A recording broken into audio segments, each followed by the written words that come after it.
आजकाल moringa powder म्हणून जे मिळतं त्यालाच आपण शेवग्याच्या पानांची पावडर म्हणून ती ओळखली जायची. पूर्वीच्या काळापासून आपण आपल्या आहारात ते वापरतोय, पण आज फॅन्सी डाएट आली त्याच्यामध्ये त्याला मोरिंगा पावडर म्हणून हे ओळखलं जाऊ लागलं. शेवग्याच्या पानांचा रस हा एकतर बाह्य आणि आभ्यंतर अशा दोन्ही गोष्टींसाठी तो उपयुक्त आहे. बाह्य उपयोग काय होतं, तर एखादी जखम झाली असेल तर तिथे आपण शेवग्याच्या पानांचा रस लावला तर ती जखम लवकर भरून येण्यासाठी मदत होते. त्याचप्रमाणे जर आपल्याला डॅन्ड्रफ वरचेवर होत असेल तर त्याच्यावर शेवग्याच्या पानांचा रस, कापूर आणि खोबरेल तेल ह्याचं मिक्सचर तयार करून स्काल्पला 10 मिनिटं लावून ठेवायचं आणि नंतर वॉश करायचं.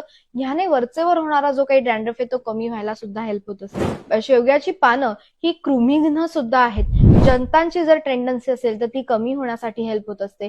त्याचबरोबर रक्त शुद्धकर आहे, त्यामुळे आपल्या शरीरामध्ये कुठलेही दोष साठलेले असतील तर ते पूर्णपणे शरीराबाहेर काढण्यासाठी शेवग्याच्या पानांचा आपल्याला उपयोग होत असतो. अल्सर्सचा प्रॉब्लेम असेल तर त्यावर सुद्धा आपल्याला शेवग्याच्या पानांचा रसाचा किंवा पानांचा उपयोग करता येत असतो. म्हणून शेवग्याच्या शेंगांची पानं, शेवग्याच्या शेंगा ह्याचा आपल्या आहारात समावेश असणं हे आपल्या उत्तम आरोग्यासाठी खूप महत्वाचं आहे.